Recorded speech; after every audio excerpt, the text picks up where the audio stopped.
skripsi dan tata tulis skripsi. Tapi sebelum itu, perkenalkan kelompok kami, yaitu ada saya sendiri, Bawas Markus Zain, dengan NIM belakang 276. Lalu dengan nomor 2 yaitu bisa perkenalkan diri, Nur Faizatul Soleha. Nurfa Izatul Soleha dengan NIM belakang 76.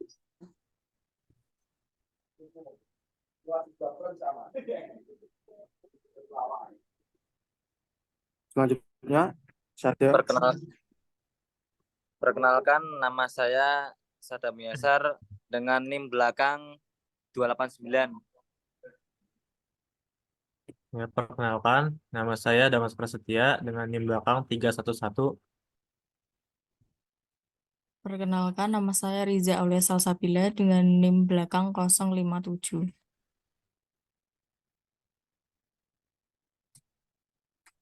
Oke, langsung aja kita ke materinya. Yang pertama yaitu ada pengertian skripsi ya.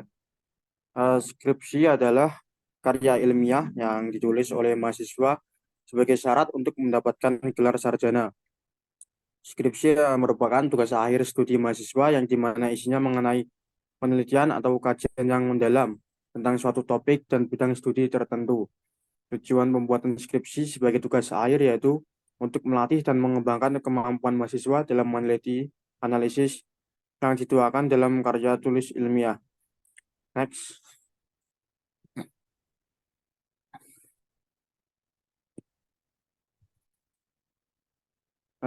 Berikut merupakan susunan skripsi ya.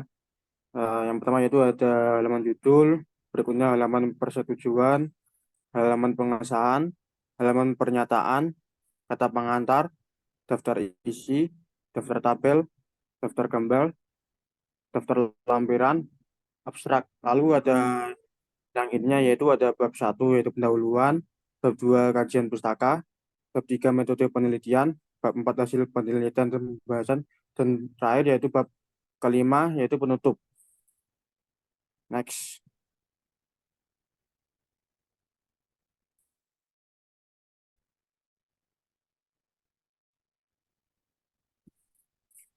Oke, yang pertama ada bab 1 atau pendahuluan. Yang pertama, latar belakang. Latar belakang dibuat untuk menjelaskan alasan mengapa sebuah masalah atau topik yang dibahas dapat diangkat dalam skripsi. Latar belakang ini biasanya berisi tentang dasar-dasar yang menggambarkan teori oleh para ahli yang menjelaskan pernyataan penting mengenai topik tersebut, yang disertai dengan referensi dan menyantumkan argumentasi mengapa suatu masalah atau topik menarik untuk dipilih. Kemudian yang kedua ada rumusan masalah. Rumusan masalah ini merupakan suatu bentuk penjabaran terhadap suatu masalah yang diungkapkan. Penjabaran masalahnya harus terarah, sederhana, spesifik, dan diformulasikan dalam kalimat tanya. Kemudian yang ketiga ada tujuan penelitian, merupakan bentuk pernyataan tentang apa yang akan dicapai dengan adanya kegiatan penelitian yang dilakukan. Pernyataan yang dilakukan secara ringkas dan jelas tentang apa yang dilakukan dalam penelitian, sesuai dengan sifat permasalahan dan hasil yang dicapai dalam melaporkan penelitian. Kemudian yang keempat ada rumusan manfaat masalah. Merupakan suatu bentuk pertanyaan tentang manfaat, penelitian, dan hasil karya ilmiah yang dibuat untuk orang-orang atau masyarakat.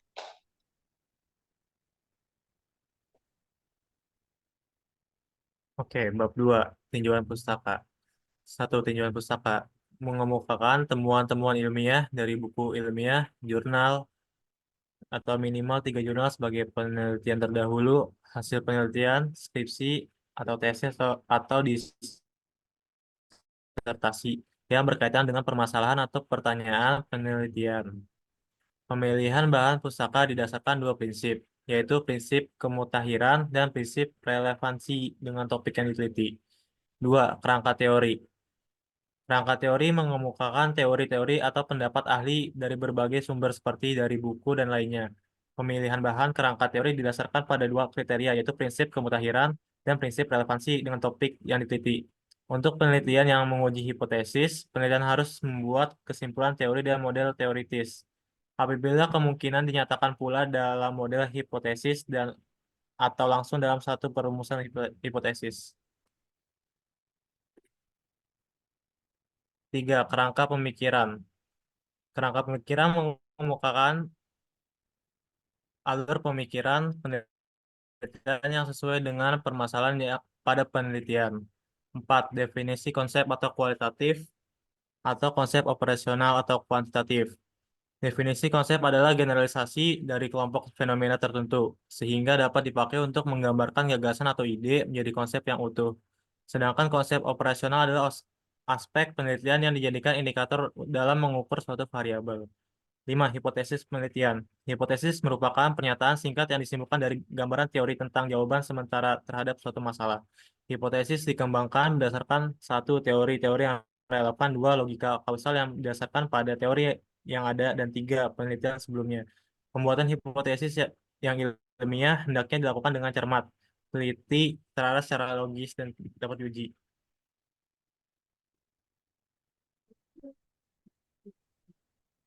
Selanjutnya yaitu C, ketiga metode penelitian. Dalam metode penelitian terdapat dua metode, yaitu kualitatif dan kuantitatif. Metode kualitatif adalah penelitian yang menggunakan cara, langkah, dan prosedur yang lebih melibatkan data dan informasi yang diperoleh melalui responden sebagai subjek yang dapat mencurahkan jawaban dan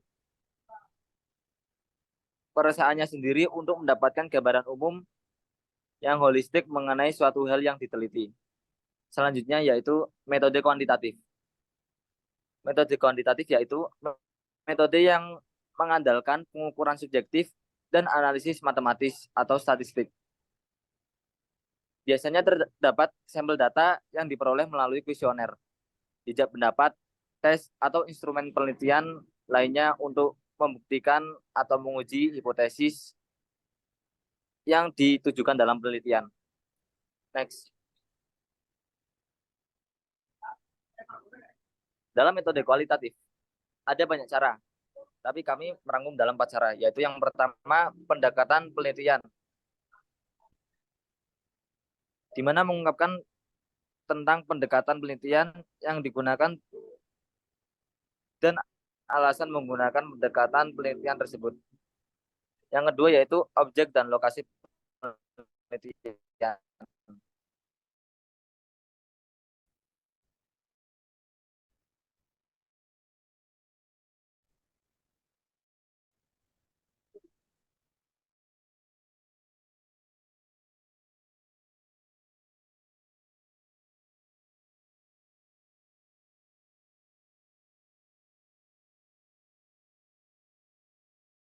Sumber data yang digunakan dalam kegiatan penelitian. Dalam hal ini,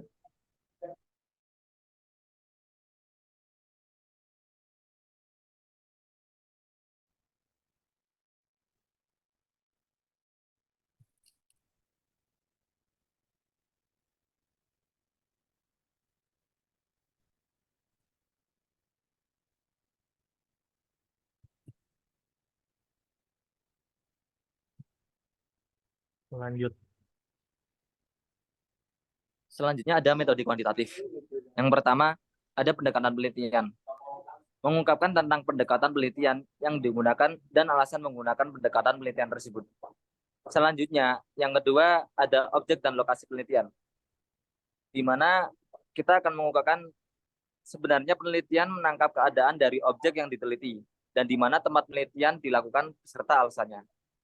Setelah itu, ada populasi dan sampel. Bagian ini menjelaskan secara definitif karakteristik yang menjadi satuan penelitian, populasi dan karakteristiknya, besar sampel yang diambil serta teknik dan cara pengambilan sampelnya. Terus yang terakhir ada variabel dan pengukuran. Memuat tentang konsep dan variabel penelitian berikut. Definisi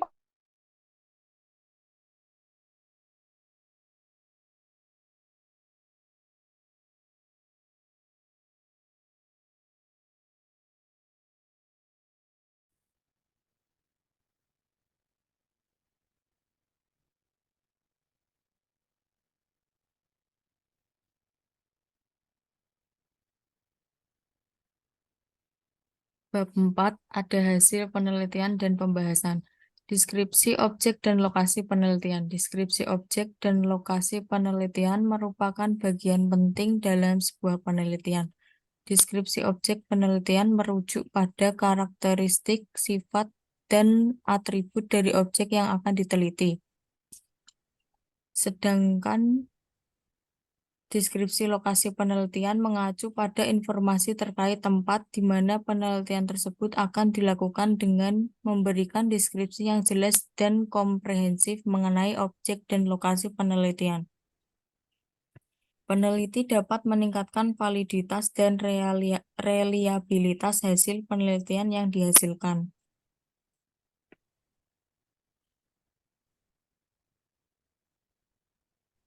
Hasil penelitian. Hasil penelitian merupakan bukti utama dari proses penelitian yang telah dilaksanakan oleh peneliti. Hasil ini berupa analisis data, pertimbangan teori, dan rekomendasi yang didasarkan pada cara yang sistematis dan akademis. Hasil penelitian dapat disajikan dalam bentuk tabel, grafik, diagram, ilustrasi, atau tekstualnya, bergantung pada jenis data yang digunakan dan metodologi yang dipilih.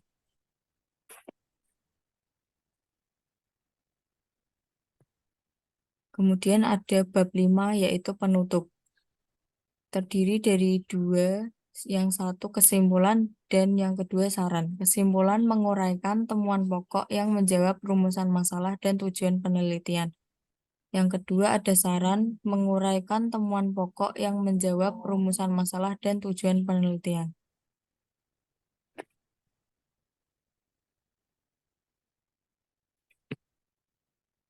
Oke, sekian dari kelompok kami, yaitu kelompok 10. Jika ada kesalahan, mohon dimaafkan. Wassalamualaikum warahmatullahi wabarakatuh.